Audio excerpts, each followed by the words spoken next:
Hi everyone, welcome to the another video. And आज हम लोग डिस्कस करेंगे कि डिफरेंट टाइप के ऑडियंस इंटरेस्ट क्या होते हैं एंड उस ऑडियंस इंटरेस्ट से हमें फ़ायदा क्या होता है एंड उस चीज़ को कैसे हम टारगेट कर सकते हैं। So let's share my screen and let's jump to my Notion file, जहाँ पे हम देखेंगे कि कैसे सारी चीज़ें वर्क करती हैं। सो wait a second.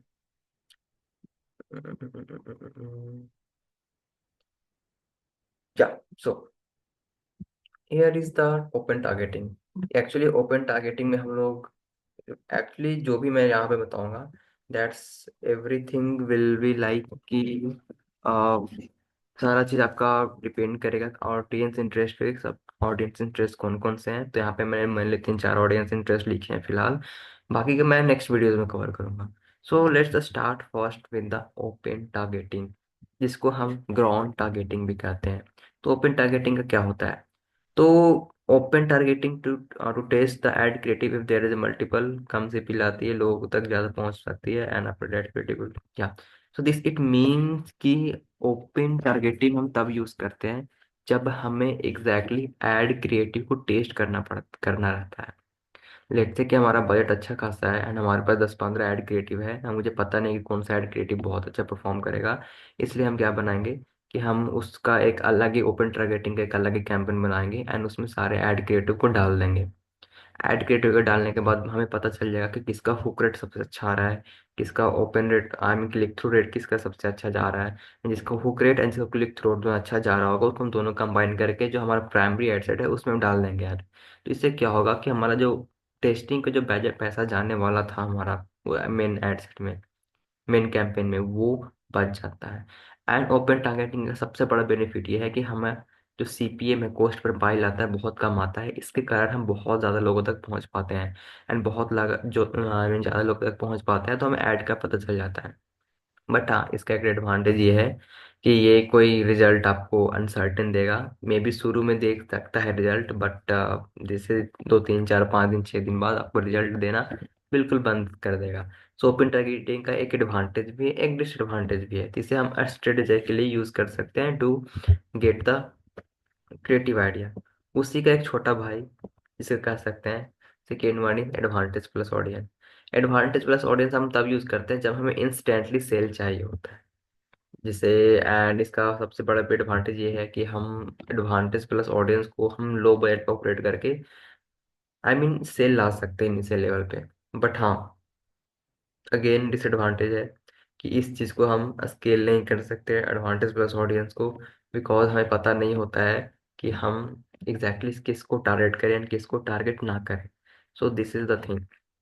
And advantage और plus audience and open targeting में सबसे बड़ा डिफरेंस यही है कि ओपन टारगेटिंग में फेसबुक आपको सारे लोगों को ऐड दिखाता है, लेकिन एडवांटेज प्लस ऑडियंस जब हम सिलेक्ट करते हैं तो क्या होता है कि हम फेसबुक को एक ऑप्शन दे देते हैं कि हमारे ऐड क्रिएटिव को, हमारे कॉपी को, हमारे लैंडिंग पेज को थोड़ा सा ना एनालाइज करें एंड उस एनालाइज करके कीवर्ड उठा करके उसके हिसाब से देना स्टार्ट करें। तो एडवांटेज प्लस ऑडियंस थोड़ा सा सही होता है। बट हाँ, अगर आपको शॉर्ट टाइम में रिजल्ट चाहिए, कम बजट है, then definitely use the advantage plus audience. Again this is not scalable. So this is the thing. Third point is, अब हम मेनली बात करते हैं इंटरेस्ट पे। तो मेनली ना तीन तरह के इंटरेस्ट होते हैं। लेट्स इमेजिन कि मैं एक परफ्यूम बेच रहा हूँ, तो परफ्यूम को ना कैटेगरी को ना 3 तरह के इंटरेस्ट में बांटूंगा। एक होगा प्रोडक्ट बेस्ड इंटरेस्ट, एक होगा निश बेस्ड इंटरेस्ट, एक होगा life style interest. Let's say कोई पर्सन परफ्यूम यूज करता है, तो परफ्यूम यूज करता है वो जनरल जो हम लोग टारगेटिंग क्या करेंगे, परफ्यूम करेंगे, डीओ करेंगे, स्प्रे करेंगे, फ्रेग्रेंस करेंगे, ये सब सारी चीजें हम करेंगे। एंड मोस्टली आप सोचो ना कि जो लोग परफ्यूम सेल कर रहे हैं डेफिनेटली मोस्ट ऑफ द दिन यही सेम कीवर्ड टारगेट कर रहे हैं। इट मीन्स कि आप compete कर रहे हो उनके साथ। तो so we have to just move one step forward and that's lead to the fourth point कि हमें क्या करना होगा कि एक हमें प्रोडक्ट बेस्ड इंटरेस्ट टारगेटिंग करनी होगी। सेकेंड में हमें एक नीश बेस्ड टारगेटिंग करनी होगी। यहाँ निश बेस्ड टारगेटिंग करनी होगी, मतलब कि जो परफ्यूम है किस निश में आता है। तो लाइक लेट्स से या फिर कैटेगरी में आता है, लेट्स से कि परफ्यूम जो पर्सन परफ्यूम में इंटरेस्टेड होगा, he might be interested in the hair care, he might be interested in the skin care, he might be interested in the like personal care.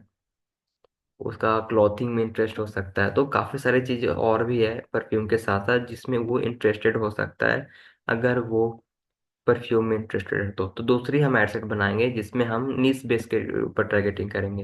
And third base एक और targeting हो सकती है life style के ऊपर, कि late से कोई पर्सन परफ्यूम इंटरेस्टेड है तो परफ्यूम लगाने वाला पर्सन जिम भी जाता होगा, परफ्यूम लगाने वाला पर्सन पार्टी भी करता होगा, परफ्यूम लगाने वाला पर्सन बिजनेस भी करता होगा, तो सारी चीजें करता होगा, तो हम सब चीज का एक अलग अलग टारगेटिंग बनाएंगे हम।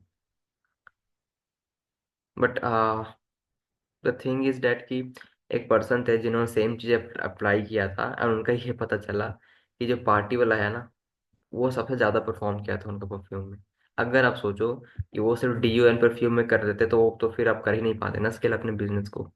बट उन्होंने उन्होंने अपना प्रोडक्ट बेस पे इंटरेस्ट डाला, इंटरेस्ट बेस पे इंटरेस्ट डाला, लाइफ स्टाइल बेस पे इंटरेस्ट डाला।